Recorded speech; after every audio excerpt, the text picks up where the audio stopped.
Hello everyone, back to my channel Abida's রান্নাঘরে সকলকে স্বাগত। আসসালামু আলাইকুম। কেমন আছো বন্ধুরা? আই হোপ সকলে ভালো আছো। আমিও আমার পরিবার নিয়ে খুবই ভালো আছি। আজকে আমি তোমাদের সঙ্গে শেয়ার করব গাছ পাকা আম দিয়ে লজেন্স বা ক্যান্ডির রেসিপি। চলো বন্ধুরা, দেখে নেওয়া যাক কীভাবে আমি লজেন্স বা ক্যান্ডি তৈরি করলাম।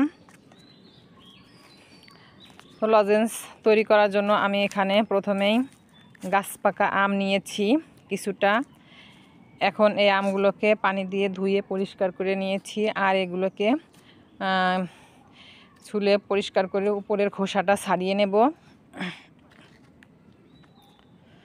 তো এই তো আমি বটি নিচ্ছি, বটি দিয়ে আমগুলোকে সুন্দরভাবে উপরের খোসাটা ছাড়িয়ে নিচ্ছি। আর এই লজেন্স কিন্তু পাকা আম ছাড়া কাঁচা আম দিয়েও করা যায়, তবে পাকা আম দিয়ে লজেন্সটা করলে বেশি টেস্ট হয়, খেতে খুবই পছন্দ করবে বাচ্চারা। এই লজেন্সগুলো যদি বাচ্চাদেরকে বানিয়ে দেওয়া যায় তাহলে কিন্তু বাচ্চারা আর কেমিক্যাল দেওয়া বাইরের লজেন্স কিন্তু খেতে চাইবে না, সেটা খাওয়া কিন্তু স্বাস্থ্যের পক্ষে ভালো না। তো এই তো আমি আমগুলো কিন্তু উপরের খোসাটা পরিষ্কার করে ছাড়িয়ে নিয়েছি। এখন এগুলো থেকে আটিটা বের করে উপর থেকে আমটা ছাড়িয়ে নেব।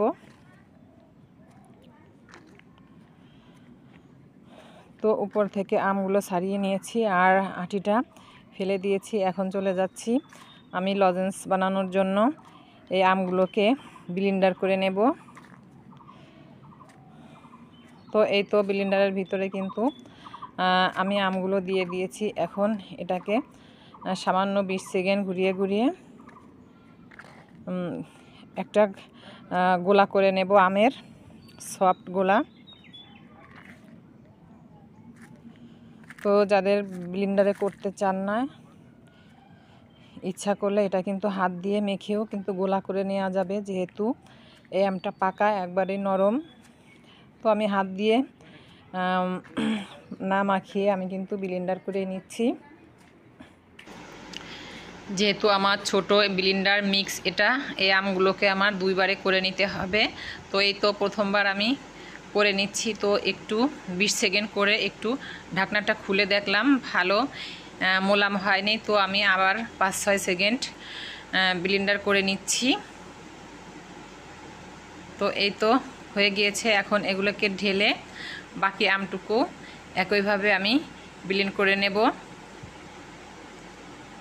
তো বাকি আমগুলো আমি একটু মিক্সিং জারে দিয়ে দিয়েছি। এখন ঢাকনাটি লাগিয়ে আবারও সেম প্রসেসে আমগুলোকে মিক্সিতে মিক্স করে নিচ্ছি।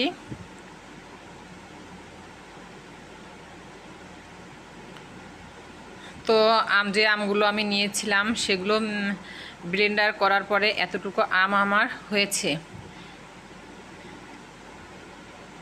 আমের গোলাটাকে এখন আমি একটি ফ্রাই প্যানের ভিতরে দিয়ে দিয়েছি, আর এর গ্যাসটা অন করে দেব। আর যতটা আম আমি নিয়েছি লজেন্স তৈরি করার জন্য ঠিক এর সমপরিমাণে চিনি ব্যবহার করতে হবে। আপনারা চাইলে চিনির পরিবর্তে গুড় কিংবা বাতাসা যে কোনো কিছুই কিন্তু ব্যবহার করা যাবে। তো আমি চিনি দিয়ে আজকে এই ক্যান্ডিটা তৈরি করব। তো আমি এখানে আমের সমপরিমাণ চিনি দিয়ে নিচ্ছি, আর গ্যাসটা কিন্তু অন করে দিয়েছি। এখন চিনিটা দিয়ে অনবরত চিনি এবং আমের এই গোলাটা অনবরত নাড়তে থাকব। তো প্রথমেই কিন্তু চিনি দেওয়ার পরে একটু পাতলা হয়ে যাবে, যেহেতু চিনিটা গলে একটু চিনির জুসটা বের হবে। আমের জুসের সঙ্গে চিনিটা মিক্স হয়ে প্রথমে একটু পাতলা হয়ে যাবে। তো বেশ কিছুক্ষণ জাল করে নেওয়ার পরে এটা নাড়তে তারপরে কিছুটা ঘন হয়ে আসবে। তো ততক্ষণ পর্যন্ত গ্যাসটাকে মিডিয়াম টু ফ্লেমে রেখে আমি এটাকে অনবরত নাড়তে থাকব। তো কিছুক্ষণ জাল করে নেওয়ার পরে এই তো আমার আমের কালারটা এরকম এসেছে, দেখো কতটা সুন্দর লাগছে। আর আম থেকে সুন্দর একটা সেন্ট বেরিয়েছে। বন্ধুরা, তোমরা যারা আমার ভিডিওর সঙ্গে এ পর্যন্ত এসেছো অবশ্যই ভিডিওতে একটি লাইক দিয়ে ভিডিওটি কন্টিনিউ করো। আর যদি আমার ভিডিওটি দেখতে দেখতে কোনো অংশে ভালো লেগে যায় তাহলে ফ্যামিলি ফ্রেন্ডদের সঙ্গে শেয়ার করো আর চ্যানেলটিকে সাবস্ক্রাইব করে রেখো। যারা এই কাজটি করে রেখেছো তাদেরকে অসংখ্য ধন্যবাদ। আর এই তো আমগুলোকে কিছুক্ষণ জাল করে নেওয়ার পরে এই পর্যায়ে এসেছে, অনেকটাই কিন্তু ঘন হয়ে এসেছে। তো আরও কিছুক্ষণ জাল করে নেওয়ার পরে একটা সুন্দর ঘনত্ব চলে আসবে। তারপরেই কিন্তু আমার এই তো ঘনত্বটা হয়ে কিন্তু লজেন্সের জন্য রেডি হয়ে গেছে আমের গোলাটা। আর একটা আঠালো ভাব চলে এসেছে। তো এখন কিন্তু আমি গ্যাসটা বন্ধ করে দিয়েছি। বন্ধ করে এটা কিছুক্ষণ নাড়তে থাকবো। এটা কিন্তু খুবই গরম, তো নেড়ে চেড়ে কিছুক্ষণ ঠান্ডা করে নেওয়ার পরে কিন্তু এটা আরও শক্ত হবে, আরও একটা আঠালো ভাব হবে। তো এটা আমি এখন মোল্ড আউট করব। তো মোল্ড আউট করার জন্য এই তো আমি একটি চামচ নিয়েছি, আর চামচের সাহায্যে আমি প্রত্যেকটা চকলেটের মোল্ডের ভিতরে কিন্তু দিয়ে দিয়েছি। আর কিছুটা বাকি আমার ছিল, সেগুলো কিন্তু আমি হাত দিয়ে গোল গোল করে একটা শেপ দিয়ে চকলেট তৈরি করে নেব। তো এই তো এগুলো আমি হাতের সাহায্যে একটু ঘি মেখে নিয়েছি। ঘিটা মেখে এটাকে সুন্দরভাবে গোল করে একটু চ্যাপটা করে দিয়ে এইভাবে কিন্তু আমি চকলেটের শেপ দিয়ে নেব।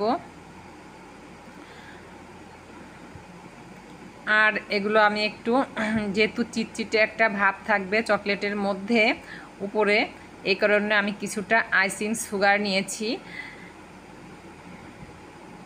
তো এই সুগারটার ভিতরে আমি চকলেটগুলোকে দিয়ে উপরে হালকাভাবে একটু মেখে নেব, তাহলে আর চিটচিটে ভাব থাকবে না বা একটার সঙ্গে একটা লাগবে না চকলেটগুলো। তো এই তো চকলেটগুলো কিন্তু আমি দিয়ে দিয়েছি চিনির ভিতরে। তোমরা চাইলে নর্মাল চিনিটা সেটাও কিন্তু গুঁড়ো করে নিয়ে দিতে পারো। আর এই তো একটা চকলেট আমি দেখিয়ে দিচ্ছি কতটা সুন্দর লুক এসেছে চকলেটের।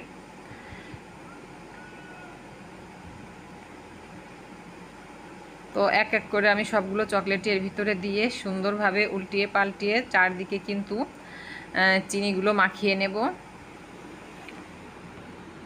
আমার চকলেটগুলো কিন্তু রেডি হয়ে গেছে।